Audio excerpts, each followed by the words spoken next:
आप सबने चाणक्य के बारे में सुना होगा कि किस तरीके से चाणक्य ने एक पूरे एम्पायर को खत्म किया और एक नए एम्पायर की स्थापना की।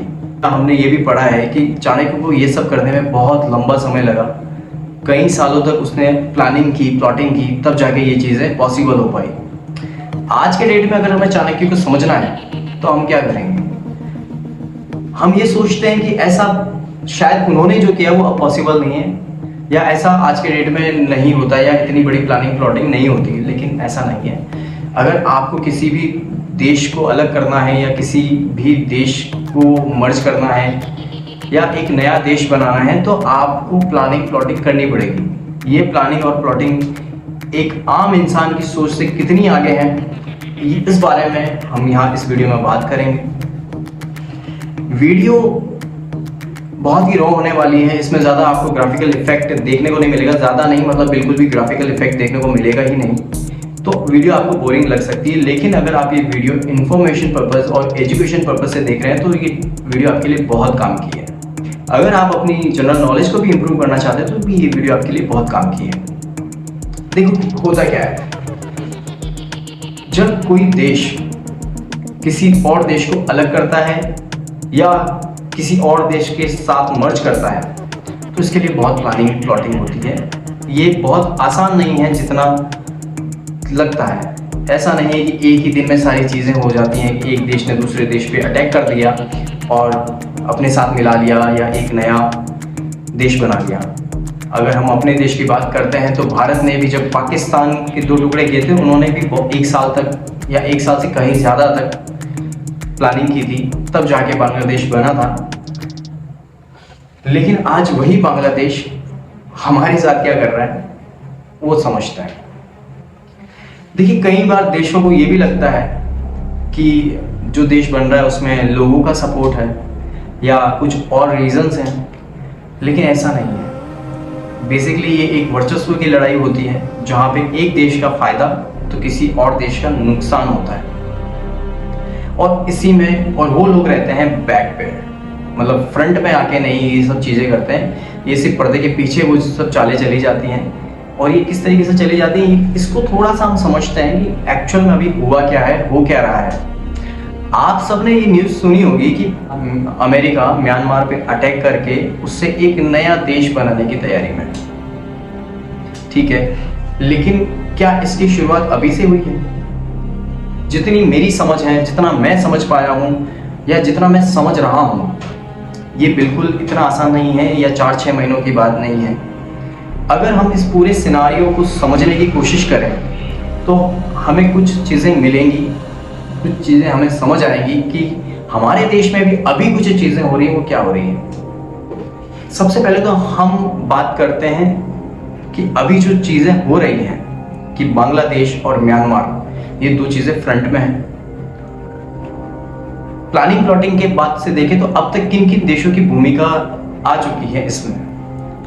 पहले बात करते हैं बांग्लादेश की, क्योंकि बांग्लादेश में तख्ता पलट हुआ, उसके साथ ही तख्ता पलट हुआ था म्यांमार का। तो म्यांमार, बांग्लादेश और उसके बाद पाकिस्तान। अब ये देश अब तक फ्रंट में आके अपना अपना योगदान दे चुके हैं एक तरीके से। लेकिन क्या इनके पीछे किसी और देश का हाथ नहीं है? ह्यूमर्स थे कि ये सब अमेरिका करवा रहा है। कई लोगों को ये भी था कि नहीं, ये तो सिर्फ छात्रों का प्रदर्शन है। अब थोड़ी सी चीज़ें हम भी समझने की कोशिश करते हैं कि अब ये वीडियो देखो, इसमें छोटे छोटे डिवाइड पार्ट होंगे। यानी कि पार्ट का मतलब ये नहीं है कि अलग अलग पार्ट होगा, ये वीडियो के अलग अलग सेक्शंस होंगे। अब उन अलग अलग सेक्शंस में हम अलग अलग चीज़ें बात करेंगे, तब हमें और लास्ट में हम सारे सेक्शंस को एक कंबाइन करके समझने की कोशिश करेंगे कि एक्चुअल में हुआ क्या है। सबसे पहले 2 अगस्त 2024 को एक न्यूज़ आती है कि बीएसएफ के डीजी और स्पेशल डीजी को हटा दिया गया।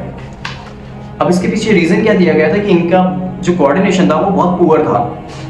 अब ये बात कहीं भी जस्टिफाई नहीं थी और कई न्यूज़पेपर में ये भी था कि ये रीज़न नहीं है और रीज़न कुछ कॉन्फिडेंशियल है, तो इनको हटा दिया गया। तो अब ये समझते हैं कि ये काम कहाँ कर रहे थे, मतलब इनकी पोस्टिंग कहाँ पे थी। देखो, जो जम्मू का जो एरिया है जो पीओके से लगता है यानी कि वहां पे इन्फिल्ट्रेशन इजी है।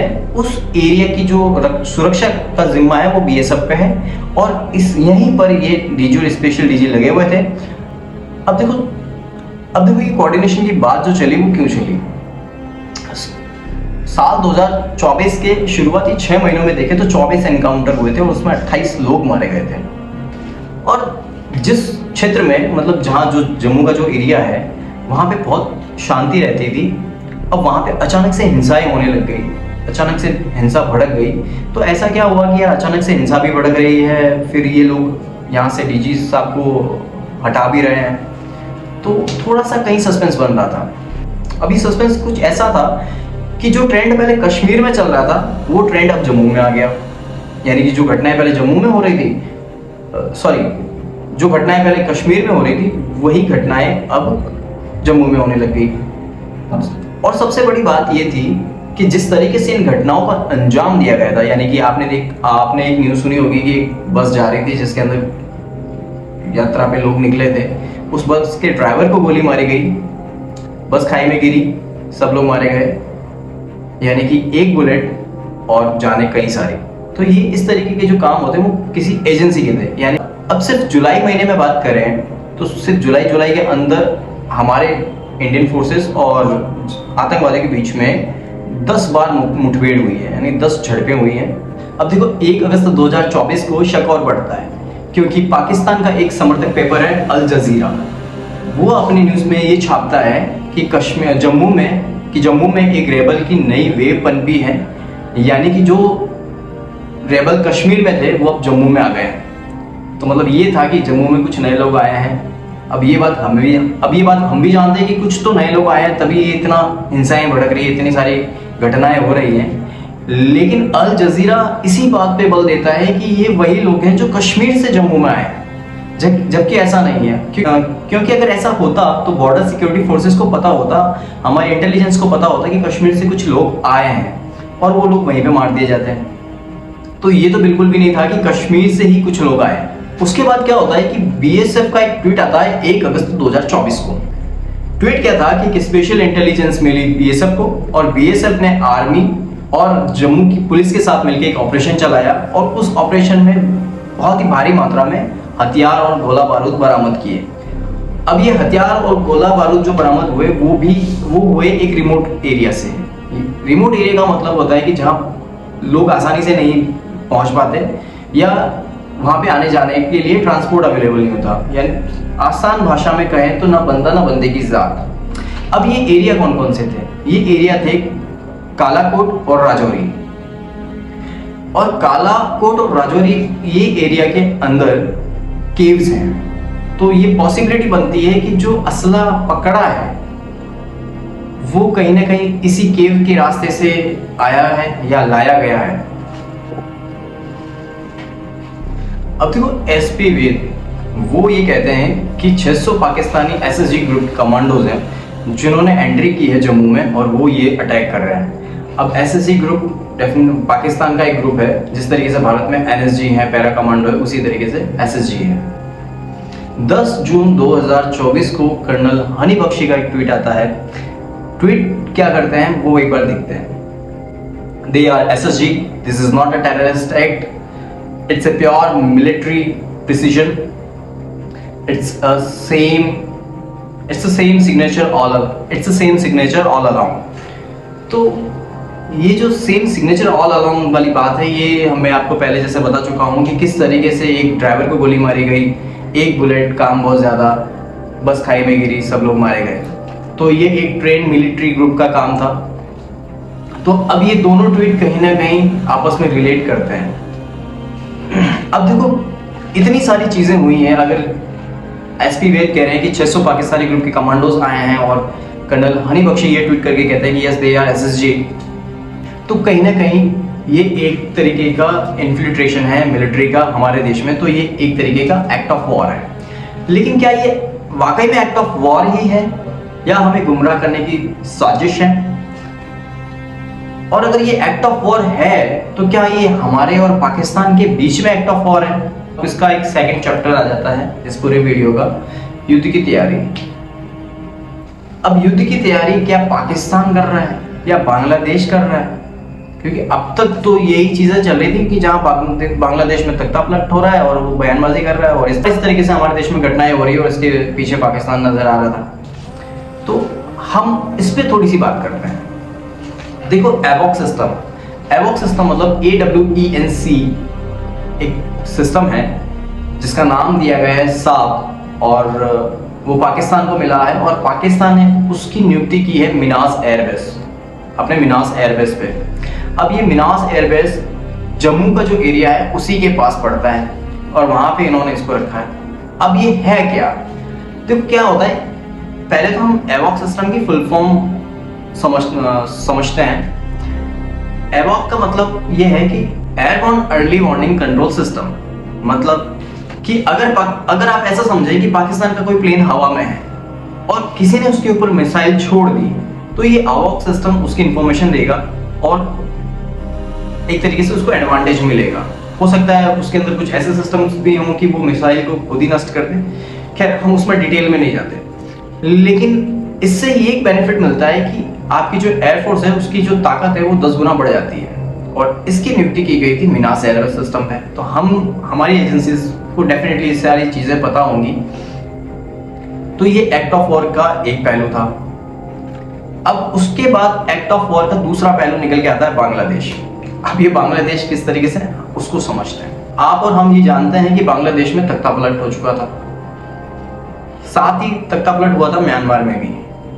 अब इसके पीछे का रीजन क्या था वो सब बात की बातें हैं या जो हो चुकी, लेकिन समझते हैं कि क्या।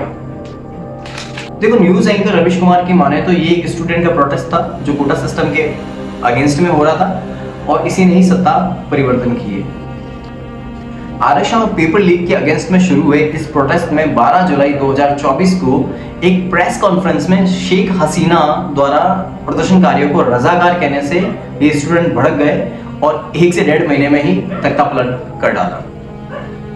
और वहीं शेख हसीना ये कहती रही कि ये जो प्रदर्शन कर रहे हैं ये छात्र नहीं है, ये बल्कि ये जमात इस्लाम संगठन और जो बांग्लादेश की जो मुख्य विपक्षी पार्टी है BNP यानी बांग्लादेश नेशनलिस्ट पार्टी, वो इसमें शामिल है। अब दोनों चीजें थोड़ी थोड़ी डिफरेंट थी। देखो प्रदर्शन जो छात्र कर रहे थे वो थे ICS यानी स्टूडेंट छात्र शिविर संघ के स्टूडेंट्स। ICS जो एक स्टूडेंट विंग है जमात इस्लाम का और जमात इस्लाम सपोर्ट करती है BNP को और BNP समर्थन करती है पाकिस्तान का। अब जब BNP पाकिस्तान का समर्थन करती है तो अलकायदा से फंडिंग होती है जमात इस्लाम में। और सबसे मजेदार बात यह है कि जमात इस्लाम कनाडा जैसे देश हैं वहां पे बैन है। तो ये सारा चक्र पहले आपने समझ लिया कि क्या था। अब इसमें कहीं से भी ये नहीं लगता कि ये एक स्टूडेंट वाकई में एक स्टूडेंट का प्रोटेस्ट था, तो कहीं ना कहीं शेख हसीना की बात इसमें सच निकल के आती है। अब देखो इस बात को हम आगे और कैसे समझ सकते हैं कि जैसे ही शेख हसीना अपने पद से इस्तीफा देती है तो BNP सत्ता में आती है, जिसमें आपने नाम सुना होगा मोहम्मद यूनिस का। तो जैसे ही BNP सत्ता में आती है, सत्ता में आने से सबसे पहले तो बैन हटाती है जमात इस्लाम पर से, जो कि बांग्लादेश में भी बैन था। उसके बाद जो ICS के छात्र थे उनको BNP में जगह मिलती है, मतलब कि जो ऑब्वियसली प्रदर्शन में जो हिस्सा ले रहे थे, जो बड़े लोग बड़े नेता के तौर पे उभर के आए थे या कुछ फोटोज उस टाइम पे वायरल हुई थी, तो उन लोगों को BNP अपनी पार्टी में जगह देती है। और उसी के साथ पाकिस्तान के प्रधानमंत्री शहबाज शरीफ एक ट्वीट करते हैं और खुशी जाहिर करते हैं बांग्लादेश के लिए, और साथ ही पाकिस्तान के हाई कमिश्नर बांग्लादेश जाके BNP से मुलाकात करते हैं। और इसी के साथ एक और चीज शुरू होती है कि भारत और बांग्लादेश के संबंधों को मजबूती देने के लिए हमने कुछ इक्विपमेंट्स बांग्लादेश को दिए थे। जो एम्बुलेंस दी थी 32 या 31 ऐसी कुछ एम्बुलेंस हमने दी थी। तो उन एम्बुलेंस के ऊपर हमने एक चिन्ह लगाया था जहां दो दोस्ती के हाथ मिल रहे हैं। उन्हीं एम्बुलेंस को ये प्रदर्शनकारियों द्वारा तोड़ा गया और यहाँ तक मित्रता की भेंट को भी तोड़ा, साथ में अपने ही देश के संस्थापक शेख मुजीबुर रहमान की प्रतिमाओं को भी तोड़ा गया। अगर ये सिर्फ छात्रों का ही प्रदर्शन था तो इसमें अपने ही देश के संस्थापक की मूर्तियां तोड़ने की क्या बात हो गई। और भारत के साथ संबंधों को जो बेहतर बन रहे थे उसको क्यों तोड़ा गया भाई? तो यहाँ पे समझ आता है कि ये मामला इंटरनल नहीं है, यहाँ पे कोई ना कोई देश इनको सपोर्ट कर रहा है या ऐसी चीजें करवा रहा है। उसके बाद पाकिस्तान की बोली बोलने लगा बांग्लादेश, और साथ ही साथ पाकिस्तान की गोद में जाके बैठ गया एक तरीके से। और फिर खबर निकल के आती है कि बांग्लादेश पाकिस्तान से हथियार खरीद रहा है। अब अगेन एक और चीज सस्पेंस वाली आती है कि क्या पाकिस्तान वाकई में इतना पावरफुल देश बन गया कि अब वो आर्म्स डीलिंग करने लगेगा, वो किसी दूसरे देश को हथियार बेचने लगेगा। तो ये चीजें और थोड़ा सा, क्योंकि वो खुद तो हथियार पाकिस्तान से खरीदता है, वो कैसे किसी बांग्लादेश को बेच सकता है? लेकिन फिर भी चलो मान लेते हैं कि बेच दिया, तो बेचा क्या? पाकिस्तान से बांग्लादेश ने खरीदे, या पाकिस्तान ने यूं कि बांग्लादेश को बेचे 40,000 ammunition of round, 2,000 quantity of tank ammunition, 40 ton RDX और 2,900 हाई इंटेंसिटी प्रोजेक्टाइल्स। अब ये सारी चीजें बेची गई बांग्लादेश को। तो बांग्लादेश चारों तरफ से तो इंडिया से ही घिरा हुआ है, तो क्या वो इंडिया पे ये चीजें चलाएगा? और क्या बांग्लादेश वाकई में इतना बेवकूफ है जो ये चीज समझ नहीं सकता कि मैं ये सारी चीजें अगर इंडिया पे चलाऊंगा तो इंडिया तो मुझे वैसे भी 2 दिन में खत्म कर देगा? तो इतना बेवकूफ तो वो भी नहीं है कि जो ये एमुलेशन हम पे अटैक करने के लिए खरीदेगा। तो फिर किस लिए रखे? उस वक्त ये कहा गया था बांग्लादेश की तरफ से कि उन्होंने अपनी सुरक्षा के लिहाज से खरीदे हैं, लेकिन आज अगर हम ये चीजें देख रहे हैं तो हमें समझ आ रहा है कि ये एमुलेशन असल में म्यांमार के लिए खरीदे गए थे। तो चीजें इतनी सिंपल नहीं है जितनी दिखती हैं। अब थोड़ा और आगे बढ़ते हैं, थोड़ी और चीजें समझते हैं कि और क्या हुआ।